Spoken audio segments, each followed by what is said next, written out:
ஹரி ஓம். இன்னைக்கு ஒரு யோகியின் சுயசரிதத்திலிருந்து அத்தியாயம் 13வது பார்க்கலாம். ஹெட்டிங் தூக்கமற்ற மகன். இங்கே ஸ்ரீ யுக்தேஸ்வரருக்கும் பரமஹம்சர் யோகானந்தருக்கும் கான்வர்சேஷன் நடக்குது. தயவு செய்து இமயத்திற்கு செல்ல அனுமதி கொடுங்க. தலையில்லாமல் தனிமையில் தொடர்ச்சியாக தெய்வீக தொடர்பு அடைய எண்ணுறேன். நான் உண்மையில் என் குருதேவரை இந்த நன்றி கெட்ட சொல்லால் ஒரு சமயம் சொன்னேன். அப்பெல்லாம் சாதகர்களை தாக்கும் இனம் புரியாத மாயினால் பீடிக்கப்பட்டு ஆசிரம கடமைகள், கல்லூரி படிப்பு இவை எல்லாமே பொறுமையற்ற நிலையை வளர்வதை உணர்ந்த இந்த தவிர சற்றே குறைத்து காட்டக்கூடிய சூழ்நிலை என்னன்னா, என் திட்டத்தை வெளியிட்ட சமயத்தில் எனக்கு ஸ்ரீ யுக்தேஸ்வரரை தெரிந்து 6 மாதம் தான் ஆனது. நான் அவருடைய ஓங்கி உயர்ந்த பெருமையை முழுசாக புரிஞ்சு கொள்ளவே இல்லை. இமயமலையில் மலைவாழ் மக்கள் வாழ்கிறாங்க. அவர்களுக்கு இன்னும் கடவுள் தரிசனம் கிடைக்கலன்னு என் குருதேவர் பதில் மெதுவாகவும் சாதாரணமாகவும் வந்தது. ஞானத்தை அசைவில்லாமல் மலையிடம் இருந்து தெரிந்து கொள்வதை விட ஒரு ஆத்ம ஞானியிடம் இருந்து தெரிந்து கொள்வதுதான் ரொம்பவும் நல்லதுன்னு சொன்னாங்க யுக்தேஸ்வரர். குருதேவர் தான் என் ஆசிரியரை தவிர ஒரு மலையல்ல என்பதை நான் அவர் தெளிவாக குறிப்பிட்டு காட்டியதையும் மறுத்து எனது வேண்டுகோளை மறுபடியும் சொன்னேன். ஸ்ரீ யுக்தேஸ்வரர் பதில் எதுவுமே சொல்லலை. அவருடைய மௌனத்தை நான் சம்மதமாக எடுத்துட்டேன். ஒரு ஆபத்தானதுதான், ஆனால் வசதியான விளக்கம். அன்று மாலையில் கல்கத்தாவில் உள்ள என் வீட்டில் நான் பயண ஏற்பாடுகள் செய்ய தொடங்கினேன். ஒரு கம்பளிக்குள்ள சில பொருட்களை மூட்டையை கட்டும்போது என் அறை ஜன்னல் வழியாக சில வருஷங்களுக்கு முன்னாடி ரகசியமாக எரியப்பட்ட அதே போல ஒரு மூட்டையை நினைவுக்கு வந்தது எனக்கு. இதுவும் கூட ஒரு துரதிர்ஷ்டமான இமய பயணமாக இருந்து விடுமோன்னு நினச்சேன். முதல் தடவை என் ஆன்மீக உணர்வு உயர்ந்த நிலையில் இருந்தது. இன்றிரவு என் குருவை விட்டு போகிறேன். என் மனசாட்சி கொஞ்சம் உறுத்தினது. அடுத்த நாள் காலையில் ஸ்காட்டிஷ் சர்ச் கல்லூரியில் என் சமஸ்கிருத பேராசிரியான பிகாரி பண்டிதர் என்பவரை பார்க்க போனேன். ஐயா, நீங்கள் லாகிரி மகாசேரின் சிறப்பு மிகுந்த சீடர் ஒருவருடன் உங்கள் நட்பை பற்றி எனக்கு கூறியிருக்கீங்க. எனக்கு அவருடைய விலாசத்தை தயவு செய்து கொடுங்க. நீ ஸ்ரீ ராம்கோபால் மஜும்தாரை பற்றி தானே சொல்கிறன்னு நினைக்கிறேன். நான் அவரை தூக்கமற்ற மகான்னு சொல்லுவேன். அவர் எப்போதும் ஒரு ஆனந்த விழிப்பு நிலையில் இருப்பார். அவர் வீடு தாரகாஸ்வரர் அருகில் ரன்பாஜ்பூரில் இருக்கு. நான் அந்த பண்டிதருக்கு நன்றி சொல்லிவிட்டு உடனே தாரகேஸ்வரருக்கு ரயில் ஏறினேன். நான் அந்த தூக்கமற்ற மகானிடமிருந்து இமயமலை சாரலில் தனிமையில் தியானம் செய்ய அனுமதி வாங்க என் ஐயங்களை அமைதிப்படுத்த விடலாம் என நம்பினேன். பிகாரி பண்டிதர் என்னிடம் ராம்கோபால் வங்காளத்தில் தனிமையான குகைகளில் பல வருடங்கள் கிரியாயோக பயிற்சி செய்ததன் பலனாக ஞான ஒளி பெற்றிருப்பதாக கூறியிருந்தார். தாரகேஸ்வரில் உள்ள பிரசித்தி பெற்ற கோயிலுக்கு நான் போனேன். கத்தோலிக்கர்களுக்கு பிரெஞ்சு நாட்டில் உள்ள லூர்து திருக்கோயிலில் எப்படியோ அப்படிதான் இந்துக்களுக்கு தாரகேஸ்வரர் ரொம்ப புனிதமான சேத்திரமாகும். கணக்கற்றவங்களுக்கு தாரகேஸ்வரரில் எண்ணிக்கையில் அடங்காத வியாதிகள் தீர்க்கப்பட்டிருக்கின. அற்புதங்கள் நடந்திருக்கு. என் குடும்பத்தில் ஒருவருக்கு கூட அந்த அற்புதம் நடந்திருக்கு. நான் ஒரு வாரம் அங்கிருந்த கோவில்லையே உட்கார்ந்தேன் என்று என் மூத்த சித்தி ஒரு சமயம் என்னிடம் கூறினார். நான் முழுமையாக பட்டினி கிடந்து உன் சித்தப்பா சாரதாவின் தீராத பணி குணமாக வேண்டுமென வேண்டிக் கொண்டேன். 7வது நாள் ஒரு பச்சிலை என் கையில் தோன்றி அதை கண்டேன். அதிலிருந்து கசாயம் இறக்கி நான் உன் சித்தப்பாவிற்கு கொடுத்தேன். அவர் வியாதி உடனே மறைந்ததுடன் திரும்ப தலை காட்டவே இல்லைன்னு சொன்னாங்க என்னோட சித்தி. நான் புனித தாரகேஸ்வரர் கோவிலில் நுழைஞ்சேன். அங்கு கர்ப்ப கிரகத்தில் ஒரு வட்டமான கல் லிங்கம் தவிர வேறு எதுவுமே இல்லை. அதை சுற்றியும் ஆதியும் அந்தமும் இல்லாமல் இருப்பது அளப்பரிய பாரதத்தை சுட்டி காட்டுவதற்கு ஏற்றதாக அமைஞ்சது. பாரதத்தில் எழுத்தறிவு இல்லாத குடியானவனால் கூட பிரபஞ்சத்தின் உயர்ந்த தத்துவங்களை புரிஞ்சு கொள்ள முடியும். உண்மையில் சில சமயங்களில் மேலை நாட்டவர் அவரை தத்துவ எண்ணங்களில் மட்டுமே வாழ்ந்து வருவதாக குற்றம் சாட்டுவதும் இருக்குது. என் மனநிலை அப்போது வைராக்கியமாக இருந்ததுனால அந்த கல் சின்னத்தின் முன்னால் எனக்கு வணக்கம் சொல்ல தோணவே இல்லை. இறைவனை ஆத்மாவுக்குள் மட்டும்தான் தேடணும்னு நான் நினச்சேன். நான் மண்டிட்டு வணங்காமல் கோயிலை விட்டு கிளம்பிட்டேன். அடுத்தாற் போல் இந்த ரன்பாஜ்பூர் கிராமத்தை நோக்கி வேகமாக நடந்து போயிட்டே இருந்தேன். எனக்கு சரியாக வழி தெரியலை. நான் ஒரு வழிப்போக்கனை விசாரித்ததும் அவன் நீண்ட யோசனையில் ஆழ்ந்தான். நார் சந்தியை 4 பக்கமும் ஒரு சந்தி அடைஞ்சது. வலது பக்கம் திரும்பி போய்கொண்டே இருங்க என்று தெய்வ வாக்கு போல முடிவில் சொன்னான். அவன் வழிகாட்டியபடியே நான் ஒரு வாய்க்கால் கரையோரமாக போய்கொண்டிருந்தேன். இருள் சூடிவிட்டது. காட்டின் எல்லையில் இருந்த கிராமத்தில் மின்மினி பூச்சி வளர்ந்து நிரம்பி இருந்தது. அங்கே ஒரு குள்ளநரியின் ஊளைகளும் கேட்டன. இரவு நிலா ரொம்ப மங்களாக இருந்ததுனால அதனோட வெளிச்சமும் இல்லை. நான் தடுமாறி 2 மணி நேரம் நடந்தவாறே போயிருந்தேன். அப்பாடா, ஒரு பசுவின் மணி ஓசை வரவேற்கும் வகையில் ஒழிச்சது. நான் திரும்ப கூப்பிட்டதை கேட்டு ஒரு குடியானவன், அங்கிருந்து ஒரு குடிசையில் இருக்கிற ஒரு வயதானவர் என் அருகில் வந்தார். நான் ராம்கோபால் பாபுவை தேடி வந்திருக்கேன்னு சொன்னார். எங்கள் கிராமத்தில் அப்படிப்பட்ட ஒருவரும் கிடையவே கிடையாதே. அந்த மனிதன் குரல் சிடுசிடுப்புன்னு இருந்தது. நீங்கள் பொய்கூறும் துப்பறியல்வான் போலும் என்றான். அரசியல் விஷயமாக கவலை கொண்டிருக்கும் அவன் மனதிலுள்ள சந்தேகத்தை போக்கும் நம்பிக்கையில் நான் சங்கடமான என் நிலையை அவன் இரக்கம் கொள்ளும்படி எடுத்து கூறினேன். அவன் என்னை தன் வீட்டிற்கு அழைத்து சென்று உபசரித்தான். ரன்பாஜ்பூர் இங்கிருந்து வெகு தூரத்தில் இருக்குது. அந்த நார்சந்தியிலும் நீங்கள் இடதுபுறம் திரும்பியிருக்கணும், நீங்கள் வலதுபுறம் திரும்பியிருக்கவே கூடாதுன்னு சொன்னான். எனக்கு முதல்ல வழி சொன்னவன் பயணிகளுக்கு நிச்சயம் தொல்லை தருபவன் என்று வருத்தத்துடன் நினைத்து கொண்டேன். புழுங்கலரிசி, பருப்பு மற்றும் உருளைக்கிழங்குடன் வாழைக்காய் சேர்த்த கறி இவற்றுடன் சுவையான சாப்பாட்டிற்கு பிறகு நான் நடுமுற்றத்தை அடுத்திருந்த ஒரு சிறு குடிசையில் தூங்கினேன். தூரத்தில் கிராமத்தினர் மிருதங்கம் மற்றும் தாளங்களின் இறைச்சலான அந்த சத்தத்தை பாடிக்கொண்டே இருந்தன. அந்த இரவும் தூக்கம் சரியவே இல்லை. தனிமையில் இருக்கும் யோகி ராம்கோபாலை அடிய வழிகாட்டணும்னு வேண்டி பிரார்த்தனை செஞ்சுக்கிட்டே தூங்கிட்டேன். விடியற்காலையில் ஒளி என் குடிசையில் கீற்றுகளினுடைய நுழையும் போது ரன்பாஜ்பூருக்கு கிளம்பினேன். நெல் வயலை தாண்டி அறுவடை செய்த நெற்பயிரின் குத்தம் அடித்தண்டினுடைய உலர்ந்த களிமண் மேடுகளை சுற்றி கொண்டும் சிரமப்பட்டும் வெகு தூரமும் நடந்தேன். அப்பெல்லாம் நான் சந்திக்கும் விவசாயிகள் எல்லாருமே வித்தியாசமாக இல்லாமல் ரன்பாஜ்பூருக்கு ஒரு குரோசா தூரம்தான் செல்லணும்னு சொன்னாங்க. 6 மணி நேரத்தில் சூரியன் தொடும் வானத்திலிருந்து உச்சிக்கு வெற்றிகரமாக பிரயாணம் செய்தினேன். ஆனால் நான் ராஜ்பூரிலிருந்து எப்போதும் ஒரு குரோசா தூரத்திலேயே தான் இருப்பேன் என்று நினைத்து தொடங்கினேன். மதியம் தாண்டிய பிறகும் என் உலகம் இன்னும் முடிவே இல்லாத நெல் வயல்களாகவே இருந்தது.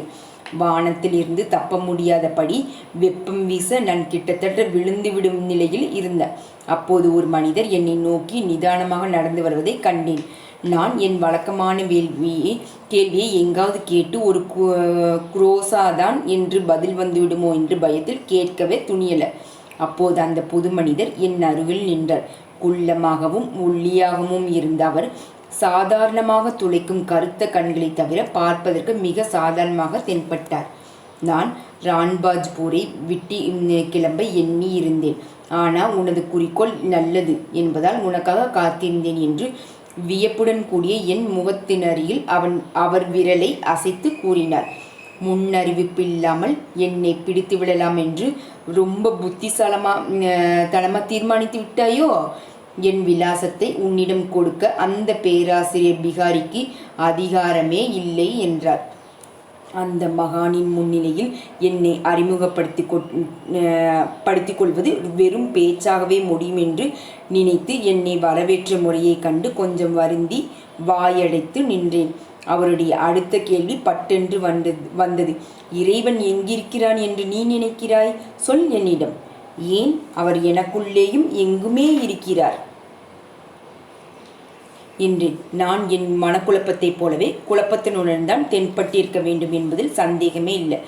எங்கும் நிறைந்திருக்கிறான் இல்லையா என்று கூறி அந்த யோகி சிரித்தார். அப்படின்னா இளைய ஐயாவே, தாரகேஸ்வரர் கோயிலில் கல் சின்னத்திலிருந்து எங்கும் நிறைந்த பரம்பொருளின் முன் நேற்று நீ ஏன் வழங்கல?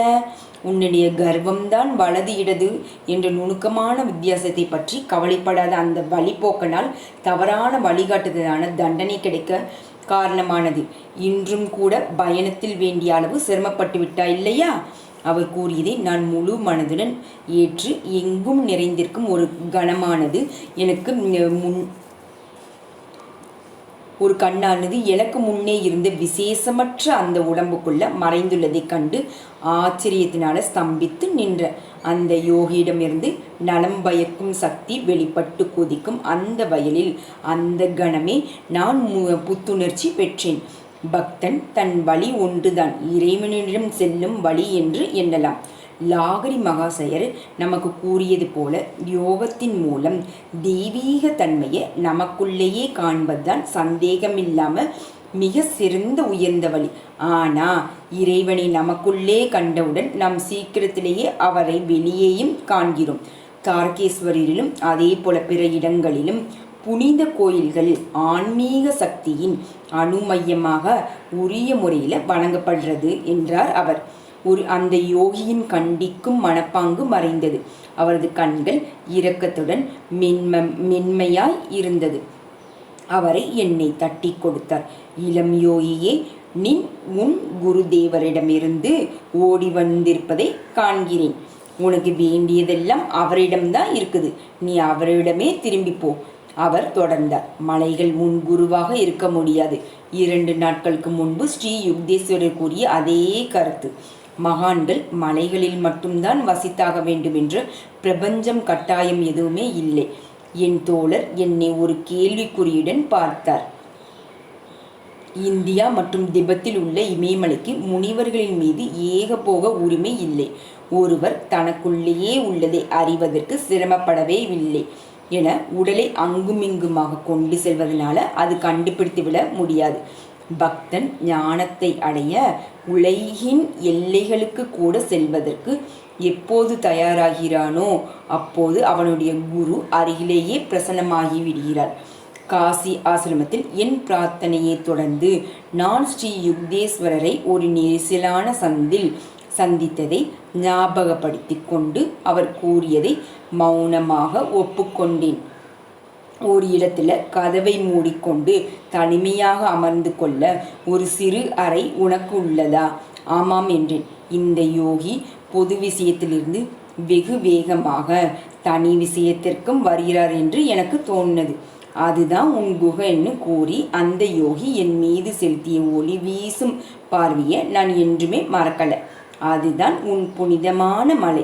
அங்குதான் நீ இறைவனின் ராஜ்யத்தை பாப்ப. அவரது எளிய சொற்கள் காலங்காலமாய் என்னை ஆட்கொண்டிருந்த இமயமலையை பற்றிய எண்ணத்தை அந்த கணமே அளித்தது. கொதிக்கும் ஒரு நெல் வயலில் மலைகள் மற்றும் முடிவற்ற பனி சிகரங்கள் என்ற கனவில் தான் நான் விழித்து கொண்டேன். சின்னையா, உன் தெய்வீக தாகம் புகழ்ச்சிக்குரியது. நான் உன்னை மிகவும் நேசிக்கிறேன். ராம்கோபால் என் கையை முழுமையற்ற அமைதியை விட உயர் உணர்வு நிலையில் முழு அமைதியை என்னுடல் அதிகமாக ஓய்வற்றி இருந்தது. தூக்கத்தின் பொழுது நம் தசை நாருக்கு ஓய்வு கிடைக்கிறது. ஆனால் இதயம், சுவாச கோஷம், இரத்த ஓட்ட மண்டலம் எல்லாம் தொடர்ந்து வேலை செய்தபடிதான் இருக்குது. அவைகளுக்கு ஓய்வு கிடைப்பதே இல்லை. உயர் உணர்வு நிலையில் எல்லா உள் உறுப்புகளும் உயிர் ஓட்டத்தை நிறுத்தி வைத்திடுறாங்க. அந்த நிலையில் அவங்களுக்கு பிரபஞ்சத்தின் சக்தியினால் மின்சக்தி ஊட்டப்படுது. அந்த முறையில் வருடக்கணக்கில் தூங்க வேண்டிய அவசியமும் இல்லை என நான் கண்டேன். நீயும் நித்திரை தேவையில்லை என கூறும் காலம் வரப்போகுது.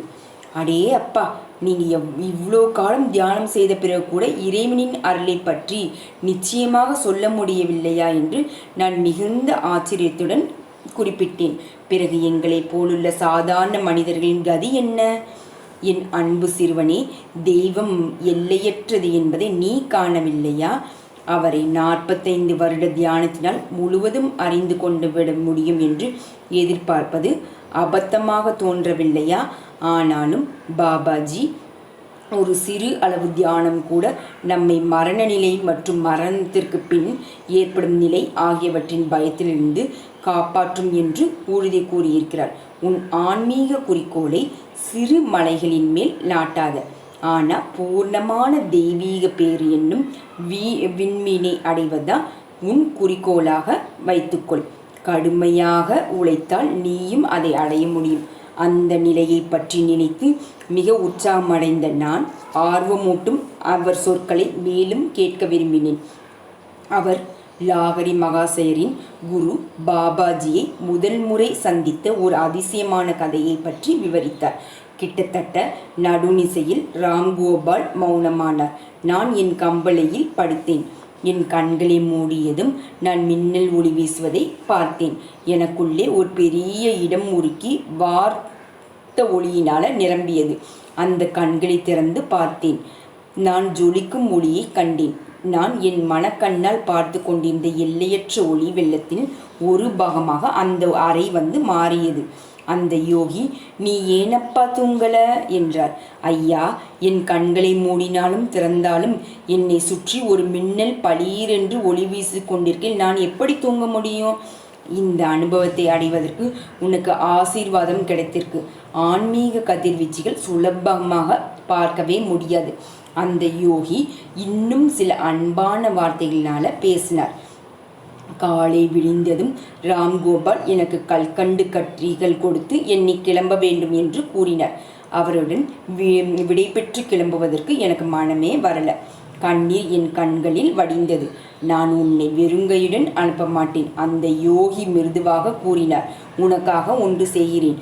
அவர் புன்சிரிப்புடன் என்னை உற்று நோக்கினார். நான் அந்த இடத்திலேயே வேரூன்றியது போல அசைவற்று நின்று இருந்தேன். சாந்தமான அலையதிர்வுகள் அந்த யோகியிடமிருந்து கிளம்பியது.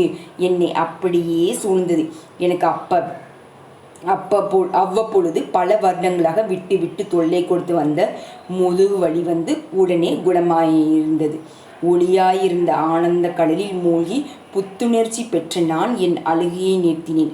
ராம்கோபாலின் பாதங்களில் பணிந்த பிறகு நான் காட்டை அடைந்து அந்த சிக்கலான உஷ்ண பிரதேசங்களின் வழியே சென்று பல நெல் வயல்களையும் கடந்து தாரகேஸ்வரரை அடைந்தேன். அங்கு நான் இரண்டாவது தடவையாக அந்த புகழ்பெற்ற புனித ஸ்தலத்திற்கு யாத்திரை செய்து கர்ப்ப கிரகத்திற்கு முன்னால் சாஷ்டாங்கமாக விழுந்து வணங்கினேன். அந்த வட்டக்கள் என் மனக்கண் முன்னால் அண்ட கோலங்களாக விரிந்து பறந்தது. வளையத்திற்குள் வளையமாக, பிரிவு காப்பால் பிரிவாக எல்லா இடங்களிலும் தெய்வீகம் நிரம்பி இருந்தது. நான் 1 மணி நேரத்திற்கு பிறகு கல்கத்தாவிற்கு மகிழ்ச்சியுடன் ரயிலில் ஏறினேன்.